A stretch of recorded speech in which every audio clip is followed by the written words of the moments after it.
Buenos días, vengo a hacer la presentación de mi trabajo especial de grado para optar al título de abogado. Mi nombre es Giovanni Jesús Fortich Casadiego. Mi tutora es la Magíster Soricar Ojea. El título de mi trabajo de grado es Perfil psicológico criminal de un asesino en serie. El trabajo de grado está compuesto por 4 capítulos. El primero es la situación problema. El segundo capítulo es la perspectiva teórica, el tercero la metódica y el cuarto las consideraciones finales. La situación problema. El asesino en serie está envuelto en un rol de misticismo y empirismo debido a que existe un gran vacío de serias investigaciones en esta materia, especialmente en nuestro país, donde la información que hay se encuentra aislada y dispersa. De allí parte la importancia de este trabajo de grado, como lo es el perfilamiento de un asesino en serie, con la finalidad de orientar bases y razones teóricas y a su vez permitir la construcción y dar herramientas a los profesionales para la realización de un perfil de un asesino en serie y evitar así futuros actos o cometer nuevos asesinatos en serie en diferentes partes de nuestro país. Los objetivos de la investigación. El objetivo general, el perfil psicológico criminal de un asesino en serie. Objetivos específicos, definir la figura del asesino en serie. 2. Describir los componentes esenciales que caractericen a un asesino en serie, así como usualmente un asesino serial. 3. Analizar la personalidad psicopática y sus características como parte de los trastornos antisociales y de la personalidad. 4. Detallar el perfilado criminal, así como sus componentes esenciales para su evaluación. Perspectiva teórica. ¿Qué es un asesino en serie? Un asesino en serie es un individuo el cual se le atribuyen 3 o más asesinatos en un periodo de tiempo de 30 o más días, dejando un periodo de enfriamiento entre un asesinato y otro, es decir, entre el asesinato A y B deja determinado tiempo, normalmente conocido como periodo de enfriamiento. Aspectos del asesino en serie. El asesino en serie comete los 3 o más asesinatos en hechos dispersos y discretos. Los componentes de un asesino en serie. Dentro de los componentes del asesino en serie encontramos el sadismo, las fantasías, la compulsión por cumplir la fantasía. ¿Qué es el sadismo? El sadismo es aquella satisfacción sexual que siente el asesino en serie al momento de obtener el poder o el control total sobre la víctima, es decir, dominarla hasta en cierto punto y muchas veces logrando torturarla. Las fantasías. La fantasía para el asesino en serie, se convierte en un soñador despierto donde solo piensa lograr su fantasía en su mundo. Dentro de ese mundo de fantasía, lo que concuerda es que nadie le va a hacer daño, no lo pueden capturar y es donde él tiene todo el poder. La compulsión por cumplir la fantasía. La compulsión por cumplir la fantasía es llegar a la parte final de dicha fantasía. Después de cometer el acto sexual o el abuso sexual, la compulsión consta de llegar a cometer un asesinato, lo cual sería como un acto de causa y efecto entre el deseo sexual y el asesinato.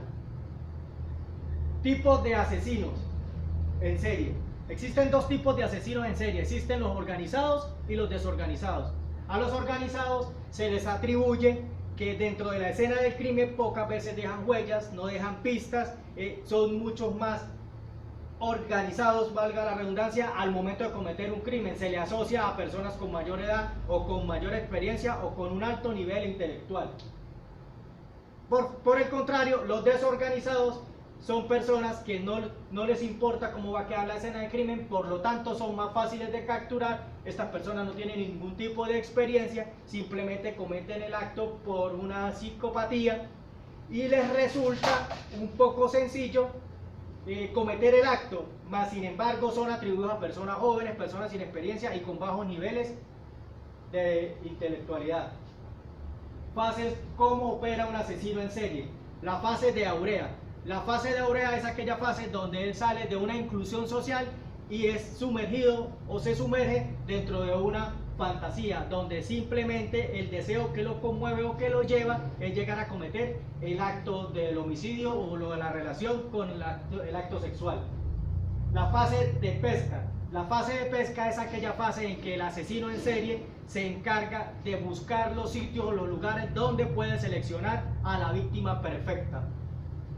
La fase de seducción. Dentro de la fase de seducción encontramos que el individuo o el asesino en serie, basándose en sus atributos, puede convencer a la persona hasta vulnerar sus defensas mediante sus habilidades. Puede ser enamorándola, puede ser dándole obsequios o simplemente con su personalidad o mostrando que es de una alta clase social. La fase de captura. Esta es una de las fases donde el asesino ya empieza a demostrar gusto o donde mayor aprovecha él en la manera en que goza cuando la persona o la víctima se da cuenta de que ya está involucrada en un acto o en un hecho donde va a perder la vida. Allí existe un sometimiento psicológico y corporal. La fase de asesinato. La fase de asesinato no es más sino cuando el asesino en serie comete el hecho el cual fue originado por la fantasía que acompañaba al momento de traer o de atraer a la víctima. La fase fetichista y depresiva. La fase fetichista consiste en que el asesino conserva un bien o una parte de la escena del crimen o de la víctima de tal manera que sea prolongada la experiencia que acaba de suceder o el acto que acaba de cometer. Y la depresiva es la fase post asesinato, la cual cae en depresión y por lo tanto muchas veces, aunque no está comprobado, intentan atentar contra su propia vida. La metódica. La fase metódica consiste en que se debe realizar o coordinar y tener las herramientas para obtener un perfil o un perfilado de lo que es un asesino o un asesino en serie. Las fases para desarrollar un perfil criminal son determinar las características del ofensor, clasificar la información, reconstruir la secuencia de la conducta del crimen, analizar la firma del ofensor y quinto, con la fase anterior, es desarrollar el perfil. Determinar las características del ofensor. Allí vamos a asimilar toda la información posible de la escena del crimen, tanto como de los testigos, como de la víctima, como de los agentes policiales. Para ello podemos utilizar las fotografías o las filmaciones. Clasificación de la información. 2. Para la clasificación de información utilizamos esquemas de tal manera que dichos esquemas nos permitan determinar si el asesino en serie es un asesino organizado o desorganizado. 3. Reconstruir la secuencia conductual del crimen. Esta reconstrucción conductual del crimen nos permite observar o manipular de qué manera el asesino llevó a cabo el acto mediante un tipo de modus operandi o realizando alguna metodología para llevar a cabo el acto criminal. 4. Analizar la firma del ofensor. La firma del ofensor es simplemente aquella huella o aquella particularidad que simplemente se asocia con cada tipo de asesino.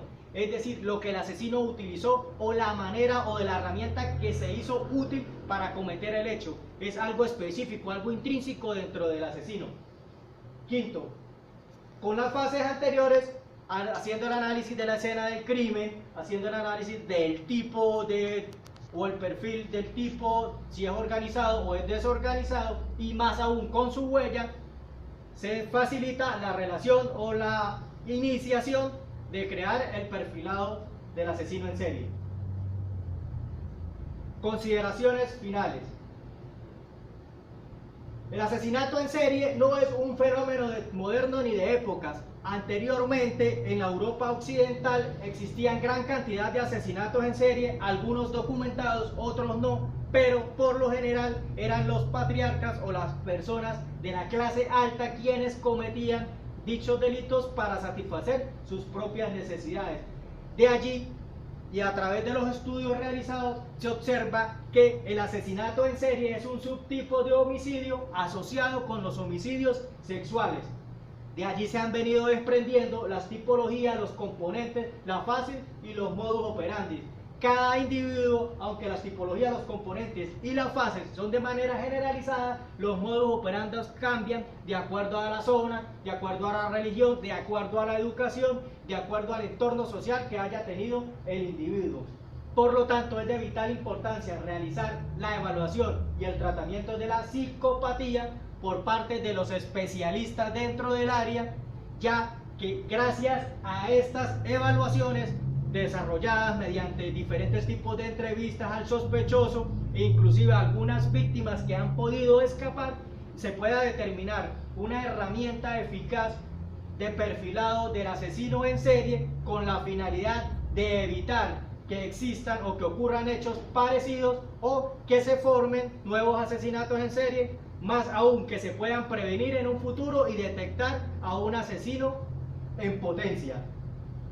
De allí, en general, podemos definir que el asesino en serie, el asesinato en serie es una extraña forma de homicidio y hasta cierto punto una exagerada construcción social. La necesidad de estudiar el asesinato en serie y su relación con la criminología hace del presente trabajo un aporte al gran vacío académico que existe en base a esta materia. Muchas gracias.